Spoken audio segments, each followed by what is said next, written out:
He says to me, on the 23rd and the 24th of September, 2025, I will come to take my church. Okay, so gaano kataas ang chance from 0 to 100 na si Jesus ay darating na next week, Tuesday, September 23? The answer is 0%. Bakit tayo nakakasiguro sa bagay na yan kahit walang sinabi si Jesus kung kailan siya darating? Dahil merong prophetic sequence o timeline ng mga events ayon mismo sa Biblia na dapat munang mangyari bago dumating si Jesus. At ito ay, una, ang universal decree o ang pandaigdigang batas upang pilitin ang lahat ng tao na suwayin ang kautusan ng Diyos. Pangalawa, ang persecution. No one can buy or sell sa ilalim ng mark of the beast system. And number 3, ang sabi ni Jesus, after the tribulation of those days, pagkatapos ng tribulation ay muli siyang darating. Ibig sabihin, walang rapture na mangyayari hanggat hindi pa magaganap ang tribulation. Ngayon, tingnan natin, paano ba magaganap ang tribulation sa darating na panahon? Para at least may idea tayo kung ito na ba ang simula ng tribulation. Number 1, ang universal decree. Dahil ayon sa Revelation chapter 13, may darating na kapangyarihan na tatawaging halimaw. Hindi ito literal na halimaw, kundi ito ay tumutukoy sa isang religious political power, isang sanib pwersa ng makapangyarihang simbahan at makapangyarihang estado. Gagamitin nito ang kapangyarihan ng batas para ipatupad ang utos na no one can buy or sell maliban kung merong kamarka ng halimaw. Ang markang ito ay hindi microchip o barcode, kundi isang doktrina na lumalaban sa kautusan ng Diyos. Ito ang itatak nila sa noo at sa kamay ng tao. Ibig sabihin, ito ang gusto nilang ipapasunod sa lahat ng tao. At ayon kay Prophet Daniel, he will speak against the Most High and oppress his holy people and try to change the set times and the laws. So ang kapangyarihang ito ay magsasalita laban sa Diyos, blasphemous, dahil inaangkin nito ang dalawang prerogative ng Diyos at ito ay ang pagiging tanging mediator ni Jesus at ang kapangyarihang magpapatawad ng kasalanan. Nafa-function ang halimaw na to na parang siya si Kristo dito sa lupa. Number 2, pinipersecute niya ang tunay na iglesia.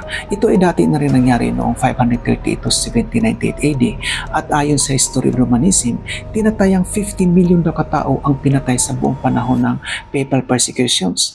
Bagaman ang bilang ay approximation, pero walang duda na milyon-milyon ang nagbuwis ng buhay dahil sa pananampalataya. At ang persecution ay muli nangyari sa huling panahon sa ilalim ng mark of the beast system. Noon espada ang gamit ng kapangyarihan, pero sa darating na tribulation ay economic sanction ang gagamitin where no one can buy or sell kung wala kang marka ng halimaw.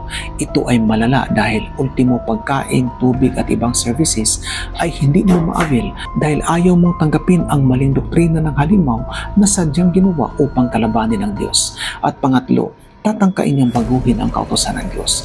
Ang katuparan ng prophecy na to ay gradual, unti-unti, dahil noong 321 AD ay gumawa ng batas si Emperor Constantine na pahalagahan o ipangilin ng araw ng linggo at ang lahat ng tao sa lungsod ay dapat tumigil sa pagtatrabaho at gawing espesyal ang araw na to.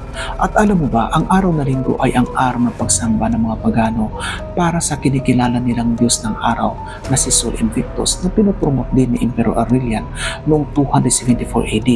Ngunit ang nakakagulat dito dahil nang dumating ang 4th century sa Council of Laodicea, sa pangunguna mismo ng mga obispo, ay binuo nila ang Canon 29 na nagsasabing huwag nang mangilin ng Sabat ang mga Kristiyano gaya ng mga Hudyo.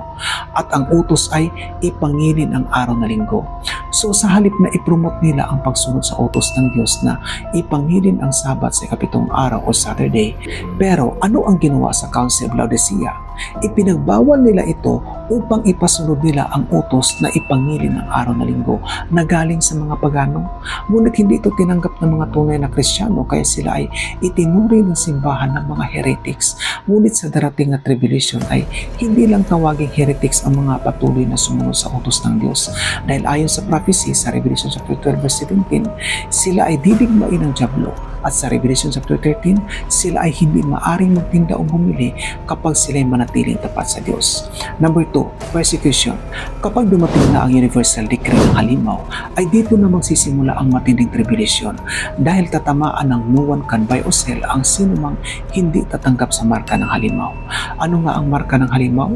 Ito ay tumutukoy sa maling doktrina na ipapasunod sa mga tao. Gaya ng nangyari noong 321 AD at 4th century kung saan ipinag nag-utos na ipangilin ng araw na linggo at tinawag ng mga heretics ang mga tapat na sumusunod sa utos ng Diyos na ipangilin ang Sabat sa ikapitong araw o Saturday.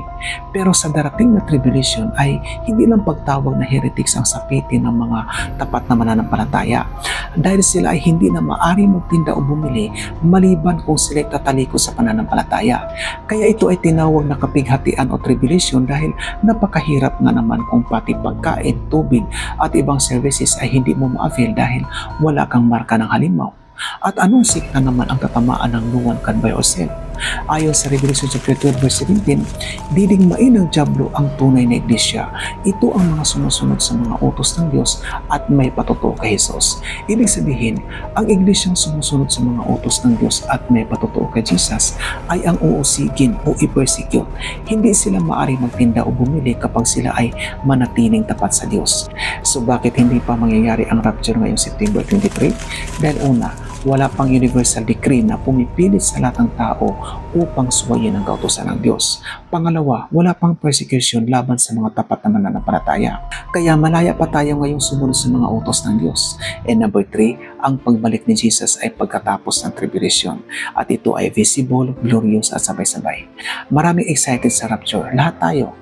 Pero ang tanong, tinanggap mo na ba si Jesus as great God and Savior?